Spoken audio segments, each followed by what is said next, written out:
মুক্তি চৌধুরী, আপনার পরিবারে মুক্তিযোদ্ধা কে? আমার মনে হয় এই প্রশ্নটাই আসলে আজকে আমাদের কথা বলার গ্রাউন্ডটি তৈরি করে। আপনি এই প্রশ্নটি নিশ্চয়ই করেছেন, কারণ আপনি সোশ্যাল মিডিয়াতে এই প্রশ্নটি অনেক দেখেছেন, কিন্তু আপনি উত্তরটি সেই পরিমাণে দেখেননি। উত্তরটি কিন্তু আমি দিয়েছি, উত্তরটি আমি দেওয়ার চেষ্টা করেছি। ইট মিনস নেগেটিভ জিনিস যেভাবে ছড়ায়, পজিটিভ জিনিস সেভাবে ছড়ায় না।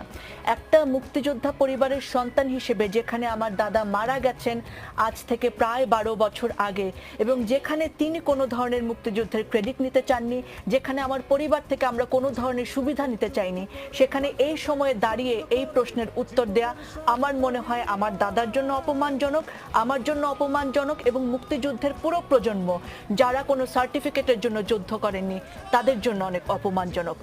দেখেন, এই ট্রলিংটি কারা শুরু করেছে, আমার মনে হয় একটু মিনিমাম বিচার বুদ্ধি যাদের আছে তারাই এটি বুঝতে পারবেন, এবং এটা যে খুবই